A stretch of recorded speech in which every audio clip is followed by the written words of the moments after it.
Hi, good morning, good day, everyone, and welcome back to the class of early church history, focusing on the contents of four gospels. And this is week number 7, and we're running toward the end of this class. And we have discussed what the history is in the last week and the week before, what the history is and what the historical perspective is. And the key to understanding history, there is several elements that we need to focus on to understand the history. But historical perspective probably is the most important element in doing a history. So as you read any sort of history, whether it's your national history or church history or your personal story, there are certain perspectives, and you cannot avoid to have a perspective or perspectives, but usually a person or a community or a historian, when he or she does a history, it is inevitable for them to sustain a certain historical perspective, because that's what the scholar is. A scholar has to have certain paradigm or view on what they are doing. So that's what the scholars are. And let's quickly go over these perspectives that we dealt with.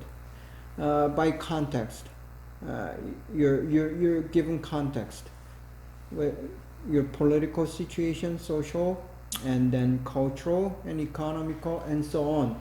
These elements that create your reality, that's going to influence your perspective on history. So naturally for us, as a pastor and as a Christian professor, I look from my own perspective as a Christian. So I didn't make it here, but your religious orientation would be one key important element in looking at a church history. If we are a Buddhist or a Muslim, your perspective on a Christian history would be much different from what I have. Or if you're a socialist or communist, your look at the church history is going to be quite totally different from how I view a church history. So that's kind of example about your perspective and your context. So where you grew up, how you grew up, your education is going to influence your context.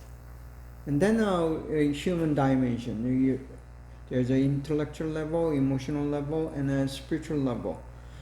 Then this is one probably key orientation or the perspective that you may largely influence in understanding and interpreting the history, which is very scholastic. And whether you're a teacher or a student, you cannot avoid to have certain scholastic influence. And scientific, some are very scientific, some are relativist, and some are radicals, and some of them are positivist, while some are very negativist. So these are, vice versa. your position as an academic person would greatly influence your understanding and interpretation, and then therefore the implication of history.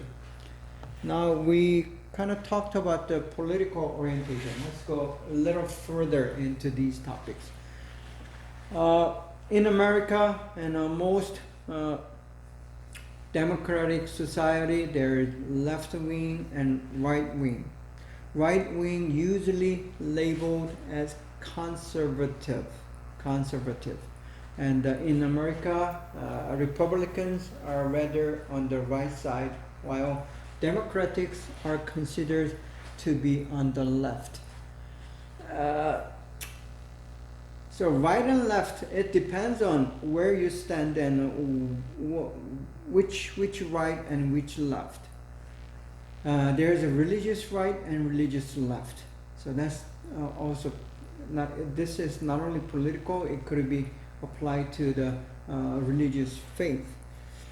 So left, usually they are more aggressive, radical, and they are pro-change, while the right, the conservative, are usually against the change.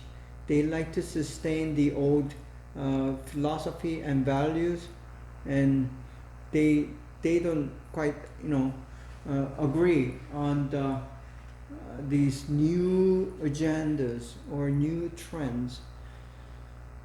And to be right is more safe, while the left takes more risk.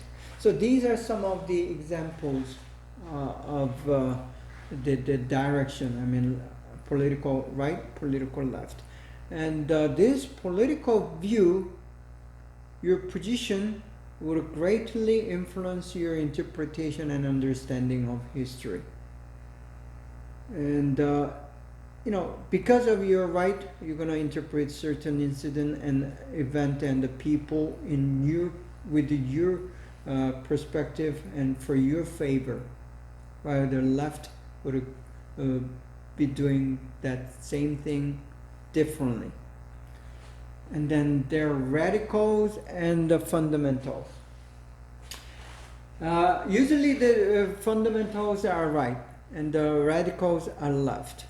So, but fundamentals, they try to abide to the certain principles, age-old principles, proven to be true to them, at least, to fundamentals.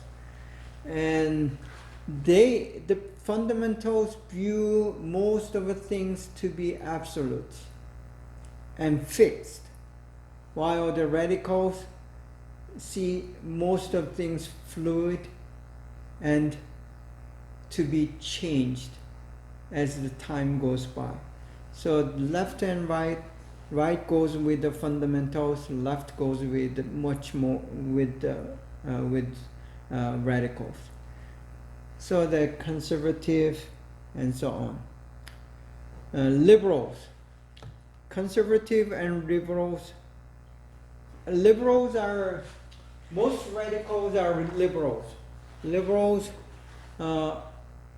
Democratic are also called liberals in America, while the Republicans are called conservative. So liberals focus on the freedom, and while the conservative more focus on the side of the right. I mean the responsibility and duty. Then we have Marxist, feminist, and so on. So these are some of the political agendas. For example, you're feminist, you are trying to focus more on the history of woman in the early church history. So there's nothing wrong with it, and that's your perspective. And you try to more focus on the ladies and women in church history, how much they took a part, and how important they were. And there, I mean, good examples, good number of ladies, women that are that appears in the early church history. For example, Lydia, who was a businesswoman, and then Priscilla, also a lady leader in the Ephesian church. These are some of the examples of the women leaders, and the feminists would try to, focus on the work of these ladies. So that's how the political perspective and that would relate to a historical perspective.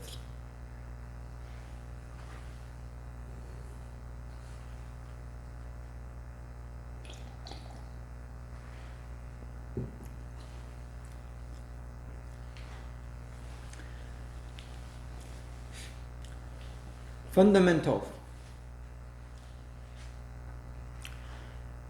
These are some of the fundamental elements that has to do with understanding of history. While there is some secular perspective, there is also religious group or religious understanding, interpretation, and some are very ideological. Ideology is, I would define it as a political philosophy or the worldview, political worldview or political paradigm. So your political paradigm would influence these interpretations. Then evolutionary and creational. So these would be one of the most fundamental argument between a secular historian and Christian historian. I mean, not only the understanding of church history, but general human history from the beginning to the end. Evolutionist historian, they believe the history has been evolved as the human beings evolved from something else, the plant, animal, chimpanzee, and then in between to human being. See, and they say that human has been improving toward the good or toward the better. And that's basically how evolutionists see the history. Because sociologist and historian, whether you're scientist,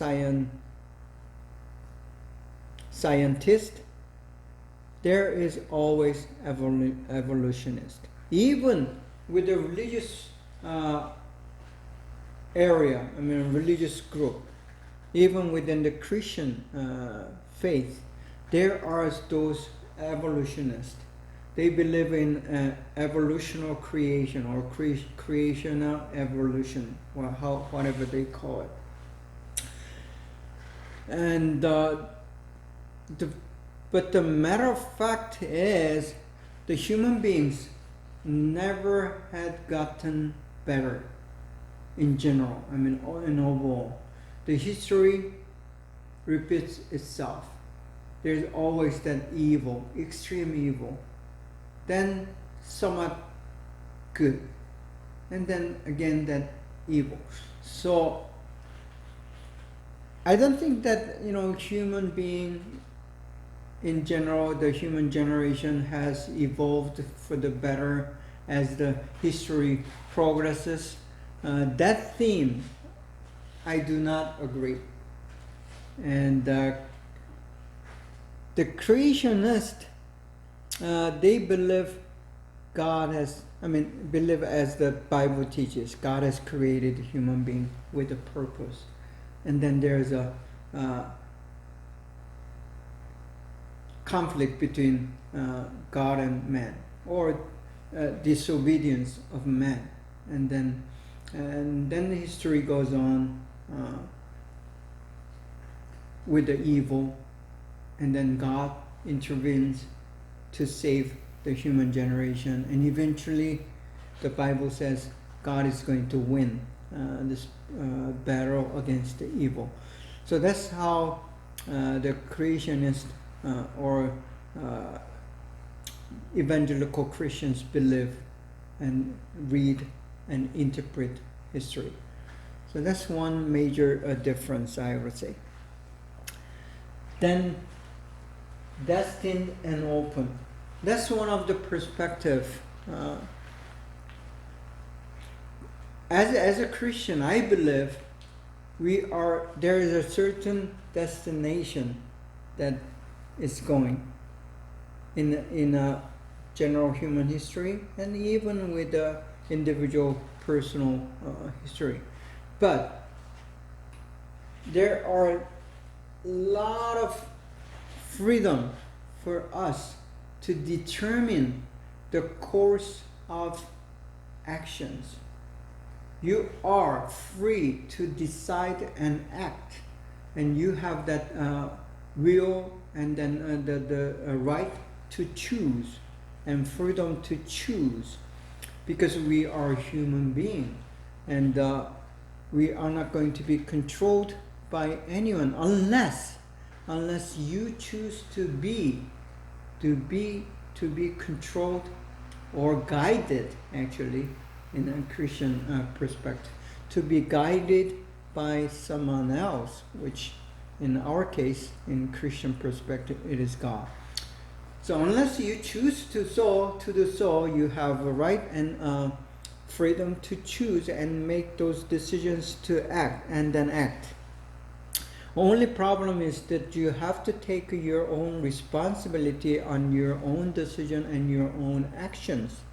While the Christians can depend on God, and God is going to tell you and guide you, for the best, and then you just follow. As long as you follow, it is going to be totally God's responsibility in the course of the existence. But even as a Christian, as a believer, you're not going to be able to choose 100%. 100% obedience is not likely for most people. So there is going to be mistakes, and there is still going to be disobedience sometimes, and there's going to be following your own desire rather than God's guidance. So that's kind of Christian existence. And the history, some people believe it is destined, it's fixed.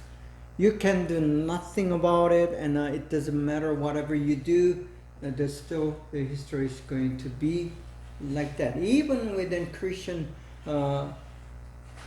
faith, many Christians believe the destination fixed and destined and done, and but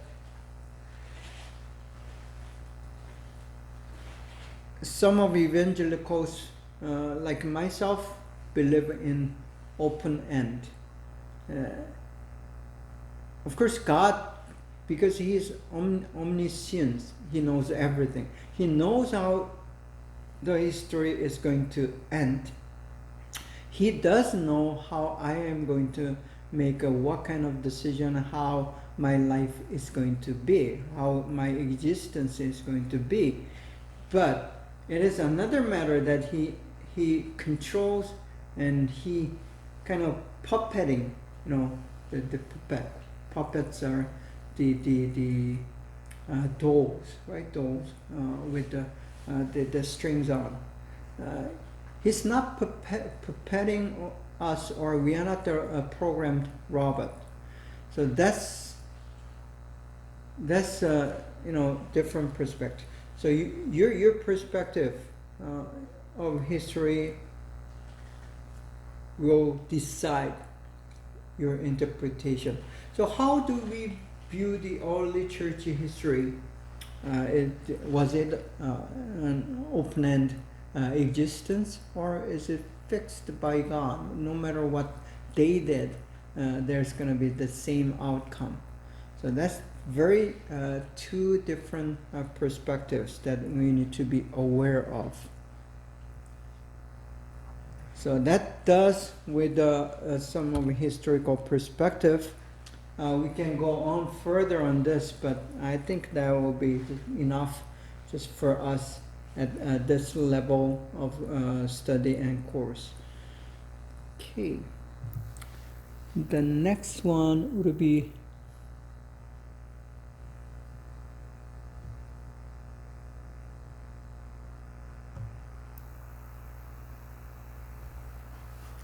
okay, let's go to lesson 3. Before we go into the early church history, focusing on the full gospel, we want to have a larger general overall picture. Briefly, we are going to go over the so-called early church history in most studies.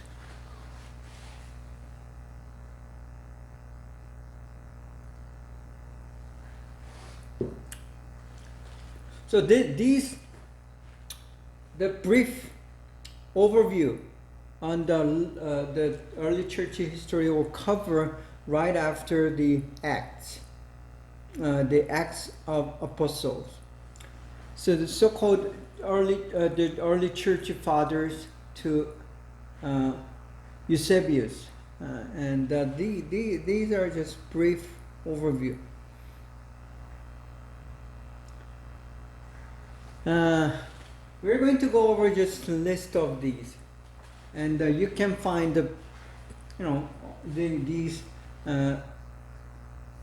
more specific stories of each individual and the event in those early church history books, the textbooks that I recommended.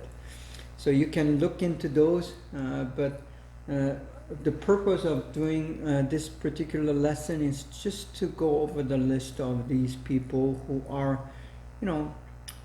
just major from the famous main figures in early Christian church history. Ignatius, Bishop of Antioch. There's an Antioch church, and the Antioch church is one of the it is actually the very first church who had sent out the missionary band. Missionary band meaning a group of missionaries, including Paul and Barnabas and so on. So they are the ones who sent out their church people, my church member, for the purpose of spreading the gospel to the other regions outside their own culture. So Antioch was the church that did that, and this Ignatius, born in 68 and died or 107. We don't know exact date, but these are most the estimate and most likely to be accurate as long as we know. And he is one of the so-called early fathers. Early fathers are the figure, the church leaders.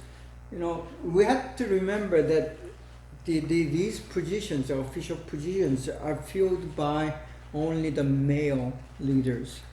That was the culture at the time. Not because the women are not, they are less than the male, but culturally, these positions are filled only by the males. That's why we have all these male figures. So understanding that, And we know that all the 12 disciples, the apostles, were also the male figures, even though we have the names of some of the ladies that were involved in the ministry of Jesus, and then later on, at the beginning of the very first church. Still, we just find these men leaders who has been recorded and as the early fathers. That's why we have fathers, not the early mothers. So understanding that, this Bishop of Antioch is one of the apostolic father. So they just follow right after, or some of them overlapped with the apostles. So it is most likely this Bishop of Antioch, Ignatius, would have had some contacts and some friendship with some of the apostles that we know. And then Athanasius of Alexandria, and then we have Clement of Rome. He is one of the famous bishop of Rome, and he is also considered as an apostolic father.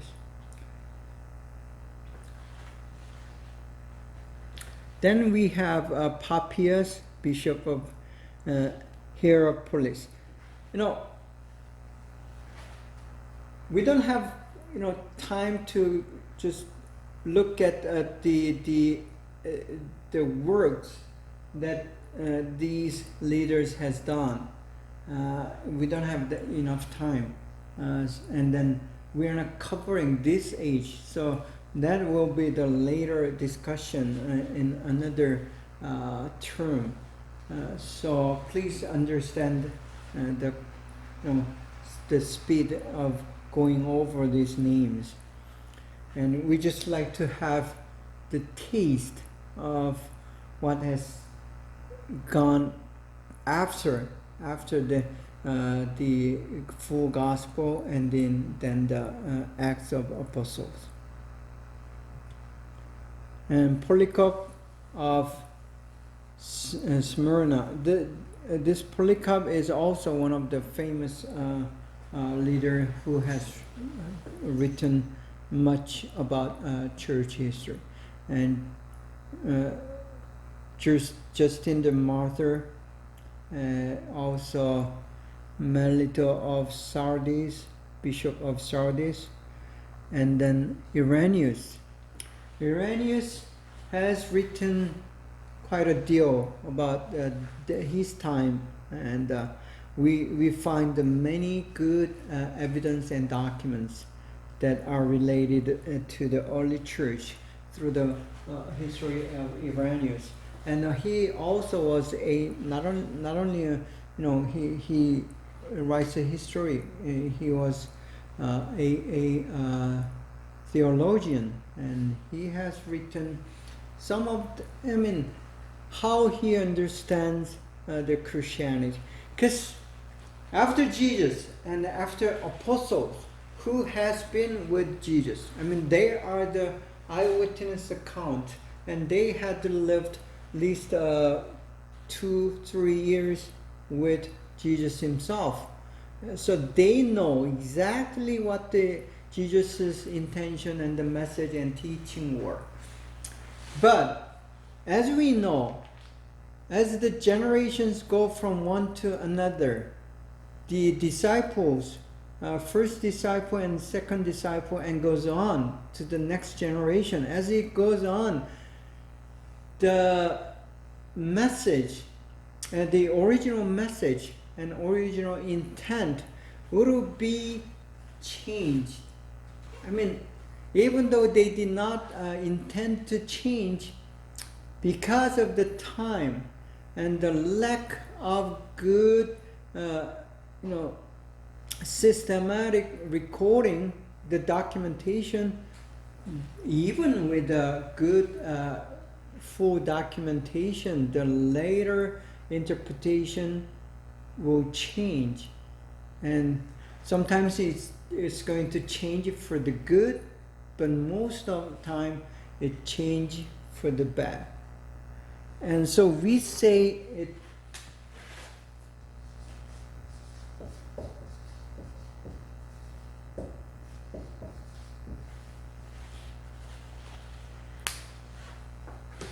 it deteriorates, meaning it's rotting. So deteriorating is not good. And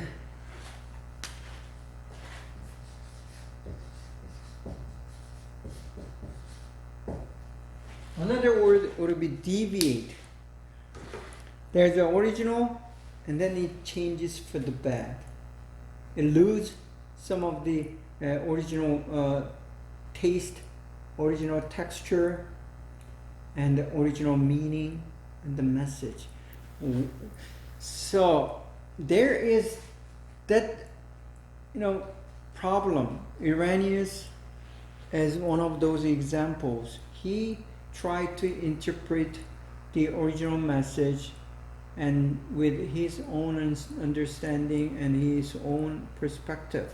So it becomes an issue. And he was considered also as someone who is, doing damage to the Christianity. I mean, there are many of these are early church fathers. They are the ones who reinterpret, who try to, their intention is try to understand the gospel and the Jesus Christ and the Christianity, but as they do so, some of them does more harm than good. So that's kind of early church history that we need to look at later on, but not in this class, but hopefully sometime later in other terms. Origen of Alexandria is also a very famous figure, and Tatian and Adenegros of Athens, and Polycrates, Bishop of Ephesus. See, these, the geographic, the names,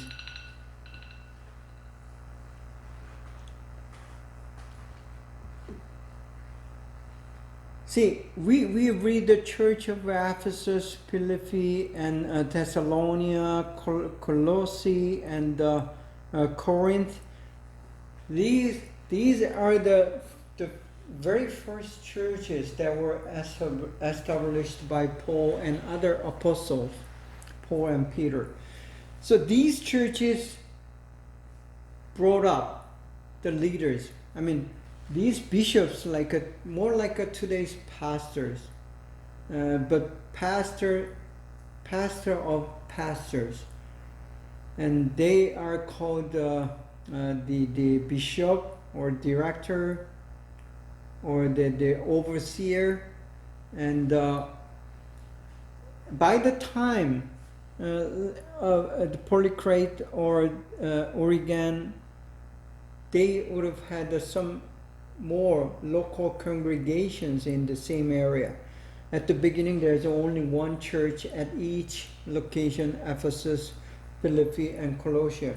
But later on, there's going to be more groups formed, but still they're in the area of Ephesus. And the bishop's work is to oversee all these different local congregations and groups and churches. So as we read the writings of these people, we would have going to have a better understanding of early church history. But we're not going to cover those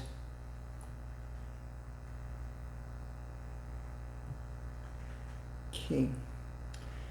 So let's take a short break and then we'll come back to discuss further on these early church fathers.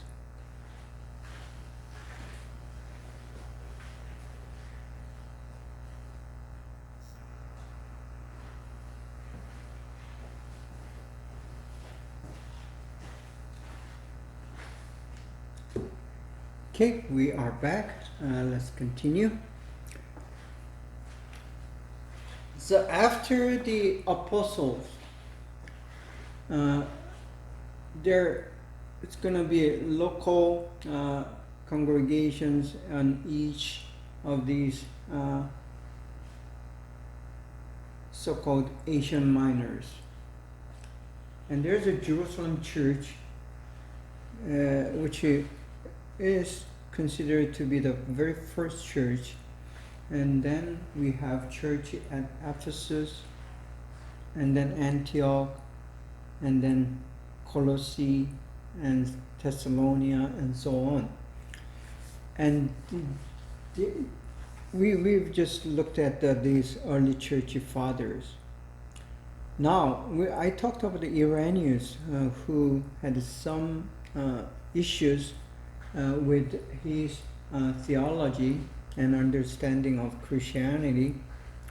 And some of these people who mentioned here are also those who may had some issue with the church authority. So as the church becomes a structure and organization and institution, see,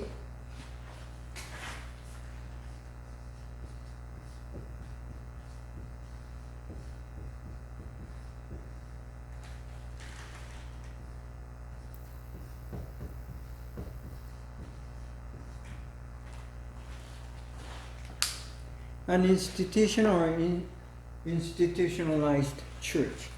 So these, when we have an institutionalized church, it does have a possibility of more deterioration and more deviation. Not always, but there's always that possibility, and very big possibility of church becoming something that is not a church. It's very, I would say, paradox, and it's very mystery. I mean, it's not mystery actually, but it's very paradox. When church becomes bigger, large, then it requires to be institutionalized. It has to have a certain order and rules, and the money comes in. So becoming an institution, it always means having some possession. And as church has something to depend on rather than God himself, and then any human institution, it would be vulnerable, meaning it is open to this corruption, so-called.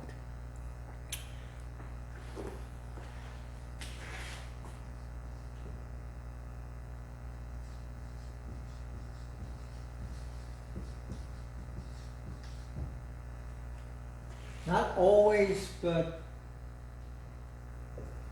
many times it is going to be open to the corruption. So a church in its early age, even before it becomes an official religion of Roman Empire by 300 something, that's 4th century, right? Before the 4th century, already church began to see its corruptions, institutionalizing. by being institutionalized, it loses the organic nature, very organic nature of church. So always there is that this, very, I would say, not the conflict, but there's that very danger of balancing between being institution and being an organism, organic or organization. So we have to keep very good balance of these. The lessons from these characters, the leaders that we see, some of them were against the corruption, therefore they were excommunicated from the church on the title of having to have a different doctrine. But the doctrine was not so much an issue, but they were against the already existing power structure. So that still happens. I mean, because the church, the history repeats itself. And as we read the modern, see the modern churches, it's happening.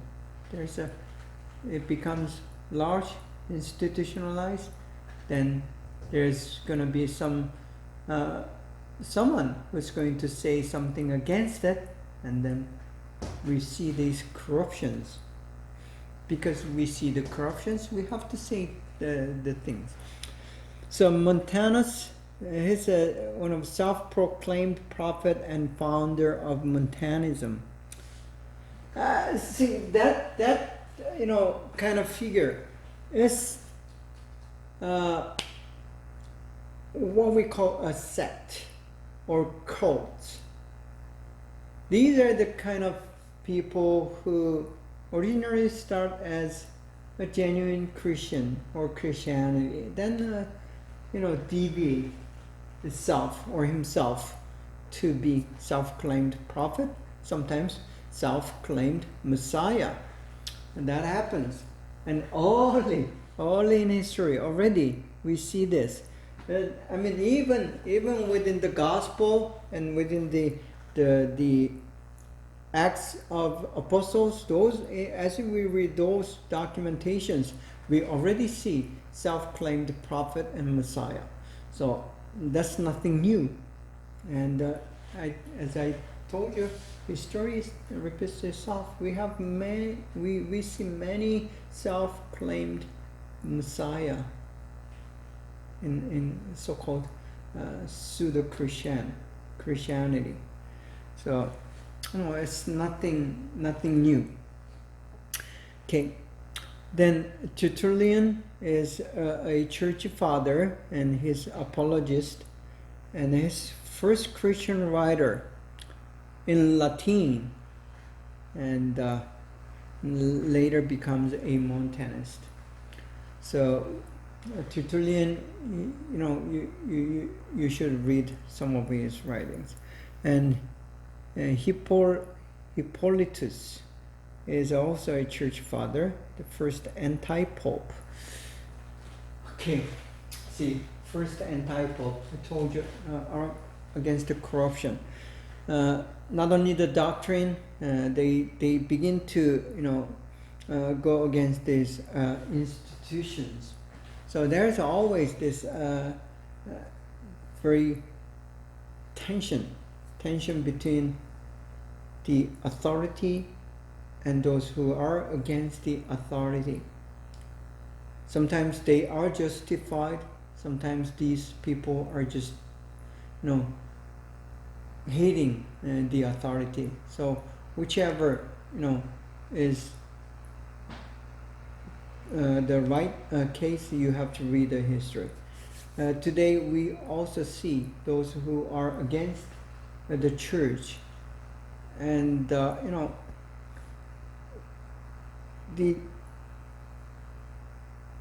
some of these people are just doing it so to be against the church, and some of them are either they're sect, a cult, or they are antichrist, and some of them are very evangelical, faithful people. So we need to be able to discern this. So to be able to do so, we need to go back to the history and read them and find some of these principles or guidelines to be able to discern and make that determination. And Cyprian, Bishop of Carthage, okay, martyred. He was killed by the authority. And Clement of Alexandria, a church father with the Gnostic sympathies. He was not himself a Gnostic, but he sympathized with Gnostic. Gnostic belief, I don't think we have time to go into this, but Gnostic belief is one of the cults, one of the sects. They were deviated from the original message and kind of created their own doctrine, own dogma, and own teachings that is slightly different from the gospel, but at the end it is quite different. So that happens, and it still happens today. And Novatians, a rigorist and anti-pope. Again, another anti-pope here, going against the authority.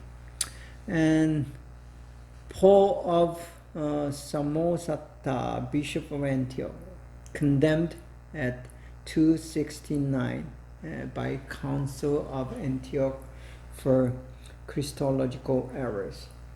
See, these so-called Christological errors, that's going to be the key to determining whether this is a heresy or not. So these heresies or sects or cults will spring from within the Christian church. So that is always the danger, because it happens within and grows itself and spread within the church. It's going to hurt the church.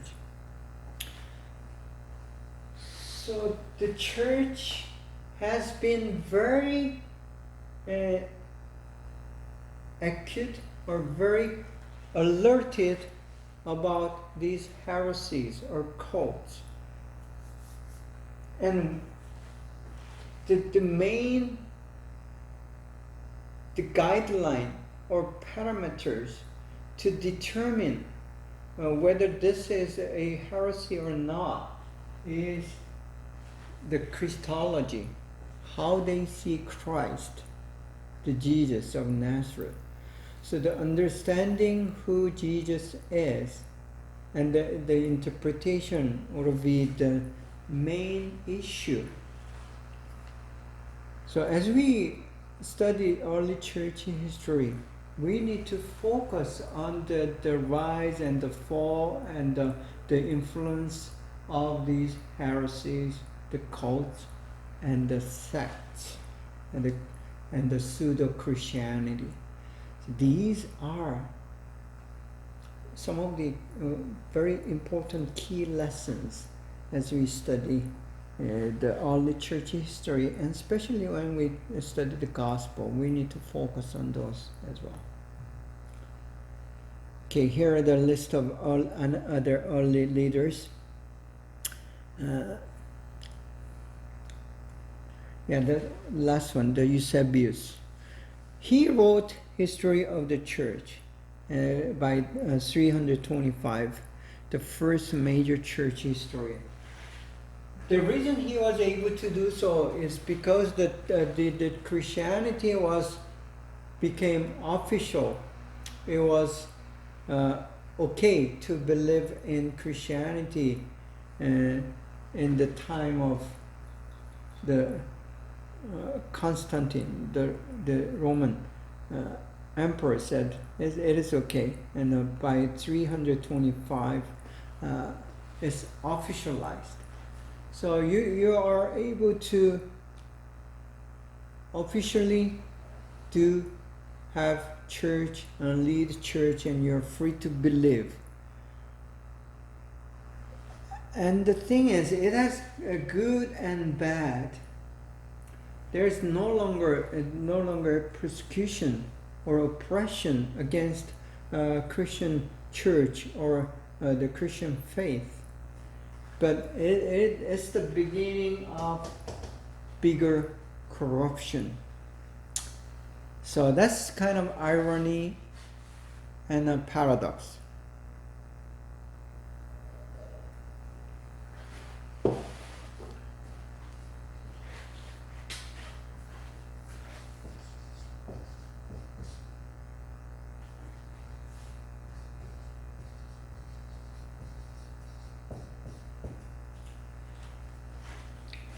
As we study history, one thing that we want to, focus on and to read is to read irony and the paradox within that history, and that becomes a good lesson for any historian and any disciple of Jesus.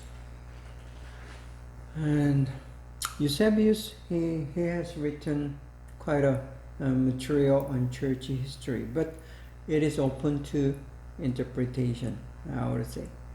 So as you read, if you're quite interested in this early church history, you're going to read some of the writings from the early church historians, and as you read, you have to be also careful. I mean, you have to have that eyes for how they interpret the history at the time. So just Eusebius, even though he is a famous, he's just one Christian leader who sees from his perspective. So that's one keynote. But mostly there's always that irony and paradox. And Augustine of Hippo is one of the famous writers, theologian, and he's one of the most outstanding Latin church fathers. So the church moves from Asia Minor to Rome, and the Roman church becomes, because the Roman Empire is huge. It covers most of southern Europe and the North Africa, and then Arabian Peninsula and so on. So their influence, political influence, also equals to the religious influence, and the Christianity rapidly spread out through the Roman Empire because they had a good road system, good communication system, so it delivers fast and spread fast, and it becomes so-called Roman Church, which is a Latin church. Italian, basically, today's Italian. So this Latin church, and then Augustine of Hippo is one of the major figures. So as we read Augustine's writings, we pretty much understand how the church history was at the time. But still, again, it is his perspective, his theology that we need to be aware of. Be aware. It means sometimes with the critical perspective, and sometimes with very credit, and so it goes either way. they give you a very positive input, and then there's always that negative aspects of historical writing.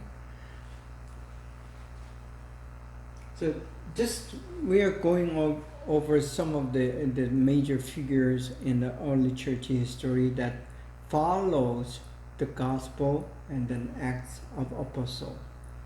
So by knowing that, how the history is going to continue and extend. Okay.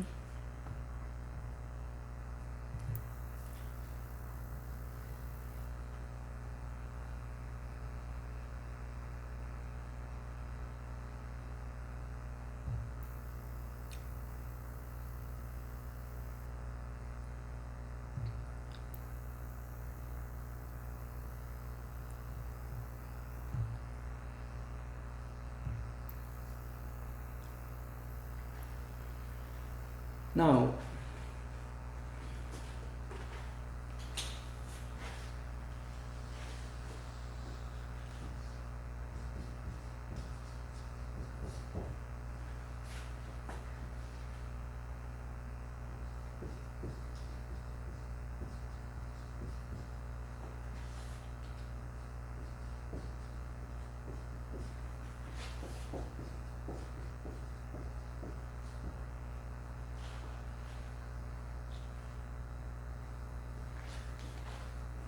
so before we go into this, which is going to be the major lesson of this class, we have looked into early church fathers. That's what we just did. And the overview on the church history, we're trying to see the rest of the so-called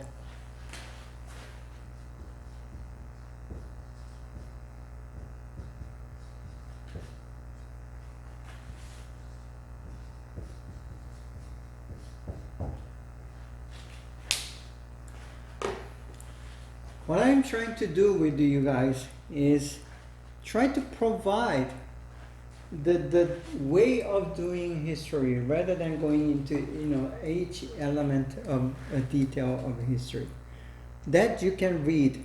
I mean, you can just read the books and then you can do it, but it is more important to be able to learn and understand the doing of history.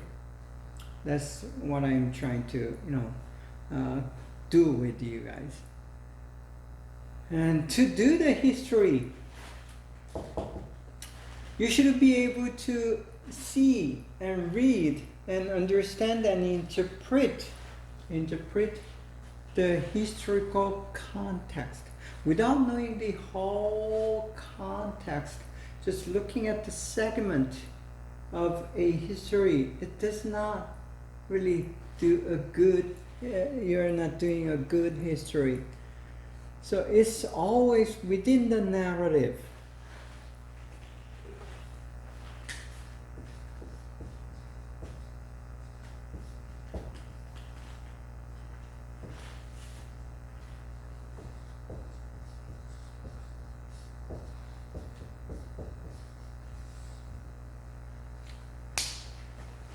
A narrative, from my definition, according to my definition, it is a story. Of course, it's a story. Narrative is a story, but it's a story with something else.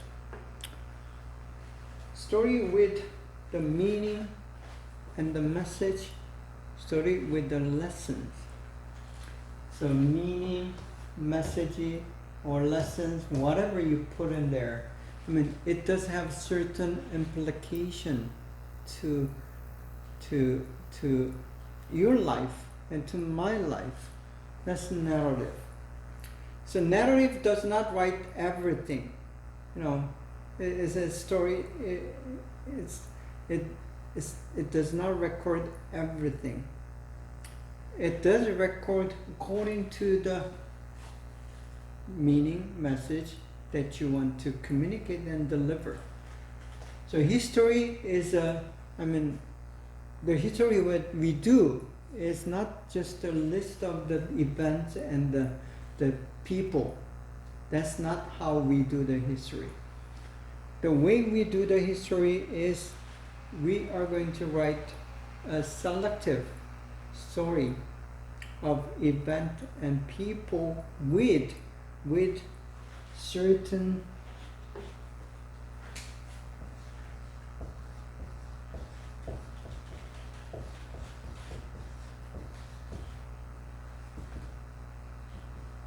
connotation. See, the history always, I mean, whoever does the history, you're going to have certain connotation. Connotation means you are implying certain meaning to the reading and the understanding and interpretation of the stories that you see. So that means, you already have certain historical perspective as you read this. So it is very difficult to find a rare material.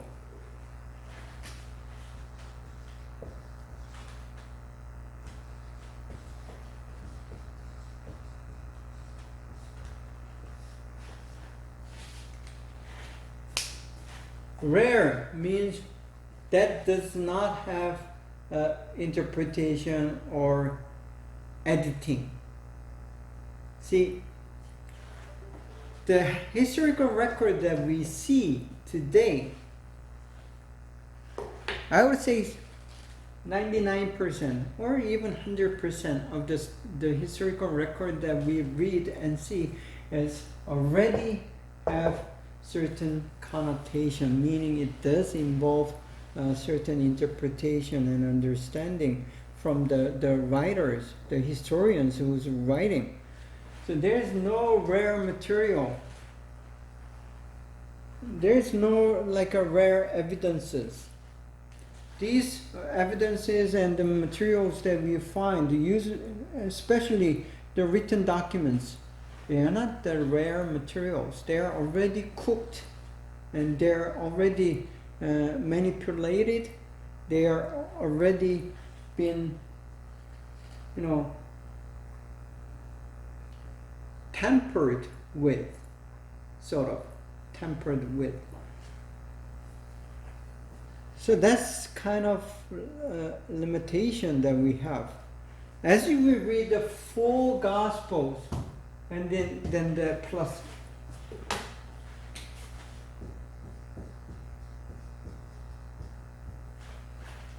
Full Gospels and the Acts in the Bible to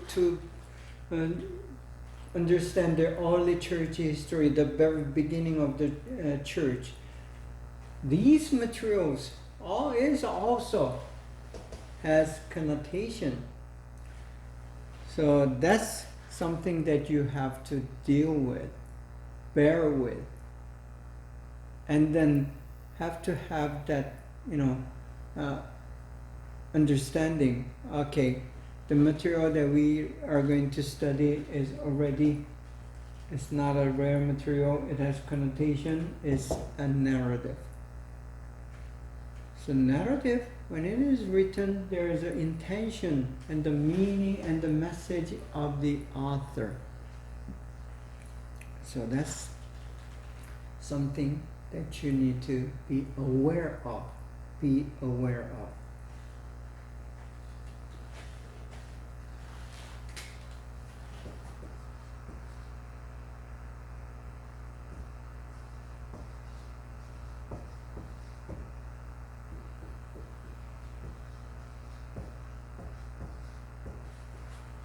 If you look at the definition of beware in the dictionary, it will say being careful about something or like that. So beware is be aware.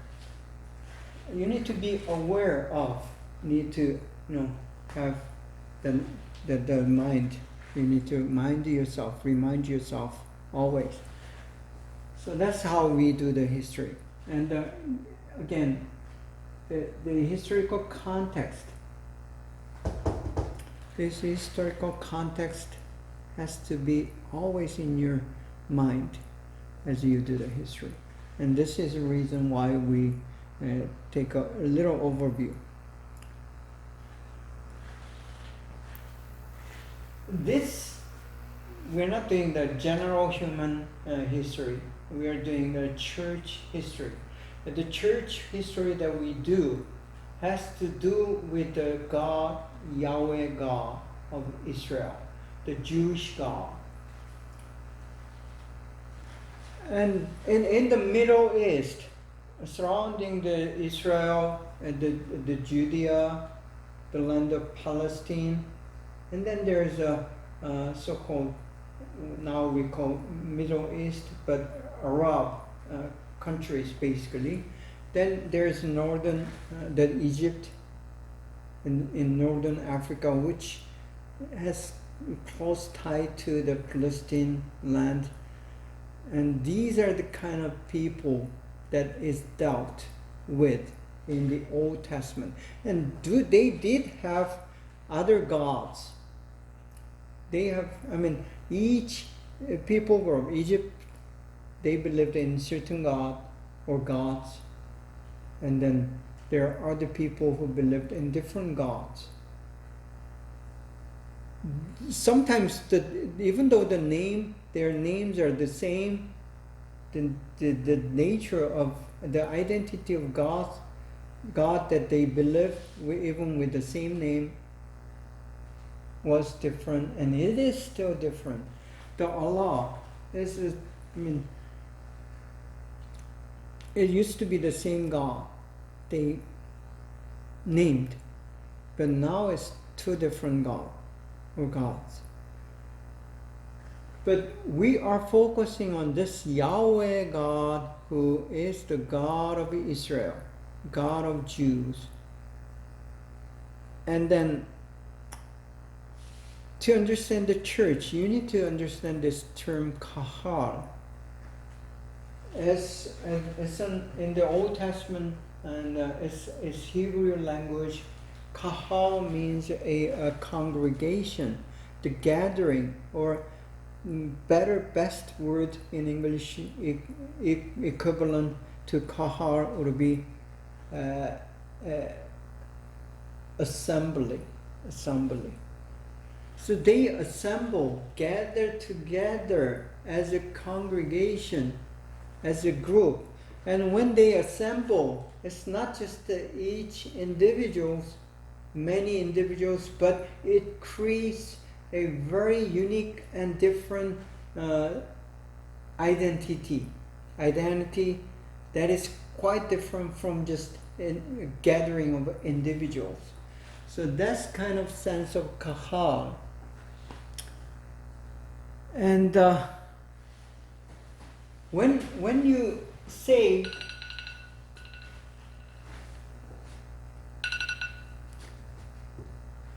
and apply that the word kahal, it always is used in the Old Testament to refer to Israel as God's people. Not just many individuals who belong to God, but as an entirety that is unique entity and unique identity as God's people. So that sense, that connotation, that meaning, that understanding is brought into the New Testament when we say a church. That's why I just focus on this very key word, kahal. So it's an assembly, the Israel as a whole people. It's more rather a nation than an assembly, the congregation. And it is a prophetic community. That is also very important, that having to say kahal means a prophetic community.